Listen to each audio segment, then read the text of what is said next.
Thank you for tuning in to Miseducation. My name is Sabrina, and I joined the Miss Ed podcast team in 2018.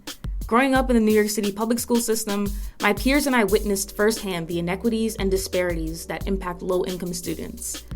I didn't have a podcast program or a student newspaper at my school. This is the story of so many of our students who attend schools that lack equitable funding and meaningful extracurricular opportunities. So as future leaders and changemakers, we decided to do something about it. On our podcast, we produce investigative reporting and first-person storytelling as we seek solutions to age-old problems. So do you want to support us on this journey? Do you want exclusive BTS material and opportunities to engage directly with student reporters? Then join us on Patreon. For just $5 a month, you can become a Miseducation All-Star, helping students like me change the world one episode at a time. Just go to patreon.com/bellvoices. Hey everyone! Welcome to episode 3 of In Our Own Voices. I'm your host, Renika Jack. We all have that group or person we can be ourselves around, right? My friends and I are all introverts on our own, but when we get together, we're so goofy. You can just say that we're comfortable around each other. Sometimes, safe spaces where students can truly be themselves without fear of judgment can be hard to find at school. For students of color at predominantly white schools, it can be especially difficult. Today, we'll be hearing about Miseducation student reporter Alex Cruz's experience trying to find a comfortable space at her school and how one teacher made a big difference. Enjoy. What do you do when you have kids telling you that they don't belong or that they feel targeted or what have you? This is Miss O'Neill. I can try to educate the other students, but they have to be willing to be educated. So all you can do is keep trying.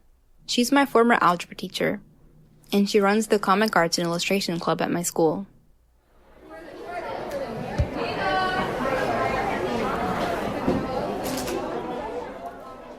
Every Tuesday after school, students rush to their bright red lockers, throw their coats on, and head for the stairs. The sound of student chatter is everywhere, while kids squeeze their way through the cramped halls. It's loud and chaotic, but familiar. Usually everyone is heading home by now, but there are a couple of stragglers trying to find room to stay in before the Comic Arts and Illustration Club starts.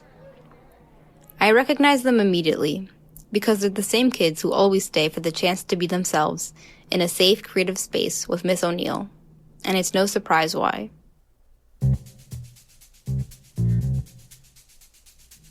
Hello, I'm Alexandra Cruz. I go to Millennium Brooklyn High, a public high school that shares the John Jay campus building in Park Slope with 3 other high schools. Among the schools in the John Jay building, Millennium is the only one that has a selective admissions process. Students applying to Millennium this year have to submit samples of work from previous years, such as essays and reports, as well as their grades. The student population of Millennium has far more white and Asian students than the other 3 schools, which have predominantly black and brown students. A report last year showed that black and Latin students made up 44% of applicants to Millennium, but just 15% of offers. In my school, it's easy for students of color, including me, to feel disregarded.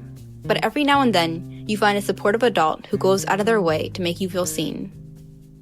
My name is Lauren O'Neill. I am a special education teacher at Millennium Brooklyn High School.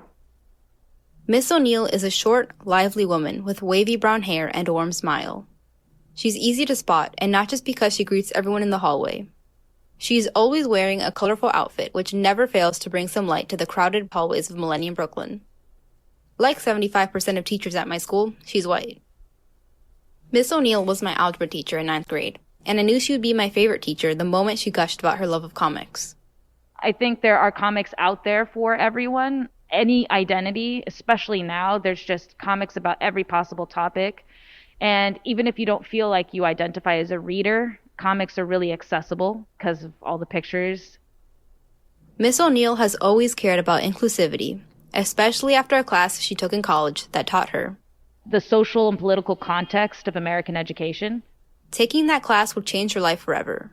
I had no idea that American education was so flawed, because to my ignorant eyes, everything seemed fine. I went to school. I had lots of people in my class of different identities. When I was in high school, I didn't realize that racism still existed, that segregation is still a huge issue until I took that class. So she decided to become a teacher, but she was stuck with what school to teach in.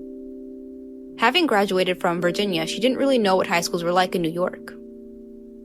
Millennium Brooklyn High School ended up being one of her top choices, but she noticed something odd about it. My immediate first impression of Millennium was that I guess I was a little bit...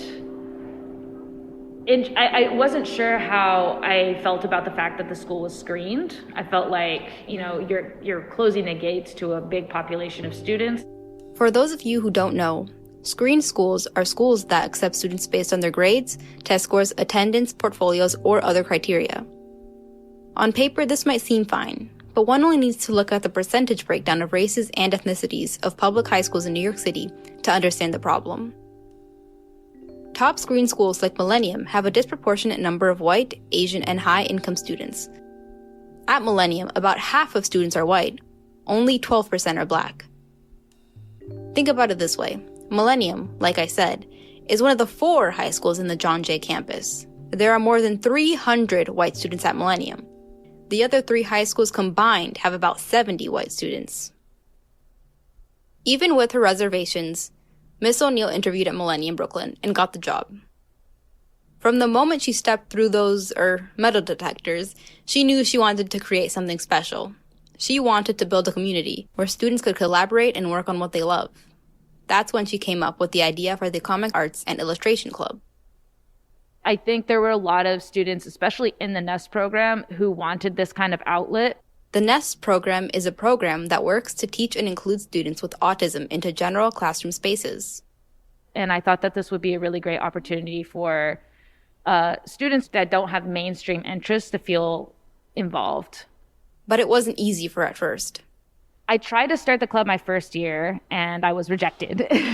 And then Mr. Conway told me I needed to have a group of students who were already interested in joining the club before I formed it. It might have taken some effort on her part to initially start the club, but once it was created, it completely took off and became one of the school's most popular clubs despite her worries.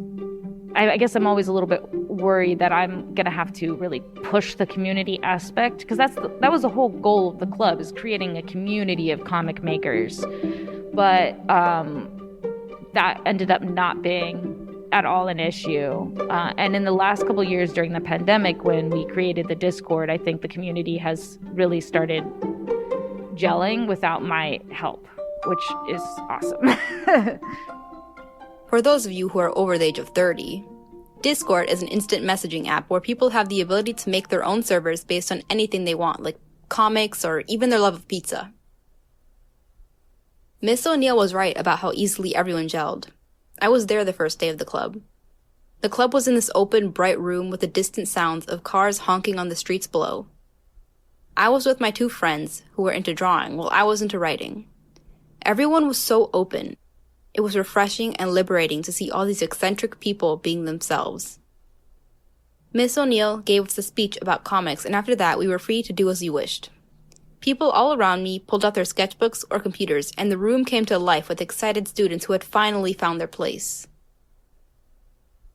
But it wasn't all perfect after that. Miss O'Neill's initial problem with the school started to rear its ugly head. It is a concern at the school that we have very little diversity. It makes it very hard for students of color to feel like they belong, and it's getting worse every year. What do you do when you have kids telling you that they don't belong or that they feel targeted or what have you? I don't really have the answers. I can try to educate the other students, but they have to be willing to be educated. So all you can do is keep trying. It took me interviewing Miss O'Neill to really look at the school I was in and take a step back. As a student of color at Millennium Brooklyn High School, I always found it hard to connect with the vast majority of students in my classes. I hadn't even noticed that I surrounded myself with people who looked like me and people who understood my background as a Dominican in a school full of so little diversity. I could tell it was hard for Miss O'Neill. It must be hard as an adult, especially a teacher, a white teacher, to see the students of color go through so much and not be sure how to help. But she did it by being herself, by turning to her original passion, comics, and sharing that passion in a way that supported students in their own growth and creativity. When I asked Miss O'Neill about the moment she knew she had made a difference in students' lives, she told me about Kiana. I remember her first drawing of Doug as a skeleton, and it was just like such a cool character concept. She followed the whole process I laid out. After the initial sketches, she scanned it and had the drawings on her phone, and she was coloring everything on her phone before she got an iPad. So seeing her like develop that project from, I think, her freshman year all the way up until she finished the first issue, I think last year, was incredible to watch. Not just Kiana, but so many other students found what they love and used those skills to make a change.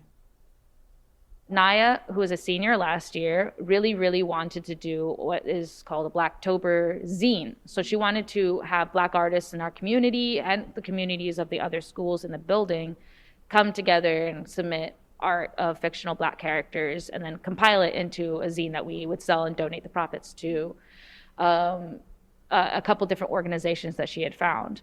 So I felt like my role in that was helping her make that happen. She had a vision.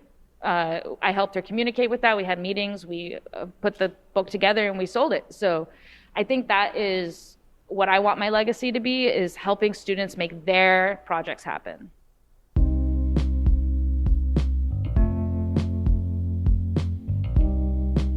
Miss O'Neill may not be a person of color, but she has always worked to open doors for students of color at Millennium, and that's what really stands out to me about her. Although Miss O'Neill's club was a good starting off point, it's still just a start for inclusion at Millennium. I do think that they need to really listen more to the students and listen more to the few teachers of color we have at the school. Like, really sit down and listen and actually act on what they say.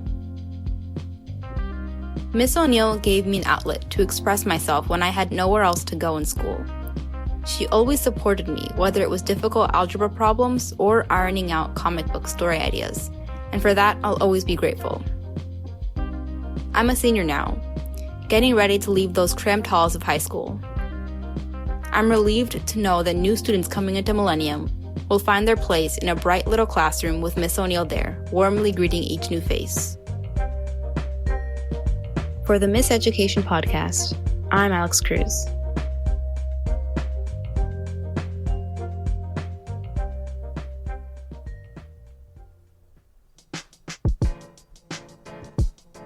And that was the end of Alex's story, which she wrote and reported with editing and production support from Mira Gordon and Taylor McGraw.